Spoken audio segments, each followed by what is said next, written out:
ముస్లింలను ఆర్థికంగా రాజకీయంగా అభివృద్ధి పదవులు నడిపించడమే తమ కూటమి ప్రభుత్వ లక్ష్యమని సీఎం చంద్రబాబు నాయుడు తెలిపారు. విజయవాడలో ప్రభుత్వ ఆధ్వర్యంలో ఏర్పాటు చేసిన ఇఫ్తార్ విందులో ఆయన పాల్గొన్నారు. పవిత్ర రంజాన్ మాసంలో కఠోర ఉపవాస దీక్షలు చేసిన ముస్లిం సోదరులందరికీ రంజాన్ శుభాకాంక్షలు తెలియజేశారు. పేదలకు సాయం చేయడమే ఖురాన్ ప్రవచించిన గొప్ప సూక్తి అని, మహమ్మద్ ప్రవక్త బోధనలు స్ఫూర్తిగా తీసుకుని పనిచేస్తున్నామని అన్నారు. రాష్ట్రంలోని అన్ని జిల్లాలు, నియోజకవర్గాల్లో ఇఫ్తార్ విందులు ఏర్పాటు చేసినట్లు తెలిపారు. భవిష్యత్తులో ఇక్కడి నుంచే వెళ్తారు.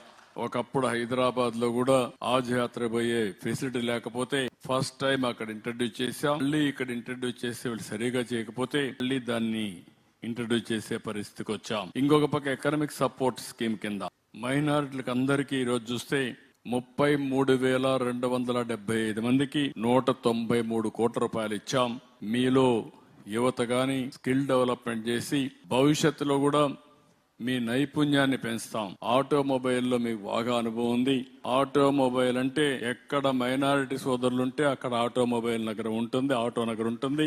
భవిష్యత్తులో కూడా పెద్ద ఎత్తున మిమ్మల్ని ప్రోత్సహిస్తామని చెప్పి కూడా నేను మీకు తెలియజేసుకుంటున్నాను. ప్రభుత్వం కూడా జీవో నెంబర్ గడిచిన ప్రభుత్వం వైసీపీ ప్రభుత్వం జీవోఎంఎస్ నెంబర్ 47 ద్వారా వక్ఫ్ బోర్డు వివాదానికి నెట్టారు. నేను రంగానే 47 ఉపసంహరించాం. వక్ఫ్ బోర్డు ఎన్నికలు పెట్టాం. ఈ రోజు వక్ఫ్ బోర్డు ఎన్నికలు పెట్టి 1500 వక్ఫ్ బోర్డు ఆస్తులు పూర్తి సర్వే చేయించి 81,402 ఎకరాలు కవర్ చేసి 2028 వక్ఫ్ సంస్థలకు డిజిటలైజ్ చేసి అప్లోడ్ కూడా చేశాం. నేను ఆ రోజు చెప్పా, ఈ రోజు చెప్పా, మళ్ళీ విజ్ఞప్తి చేస్తున్నా. వక్ఫ్ బోర్డు ఆస్తుల్ని కాపాడి ఆ ఆస్తులు మీ సంక్షేమానికి ఉపయోగించే కార్యక్రమానికి శ్రీకారం చుడతాం.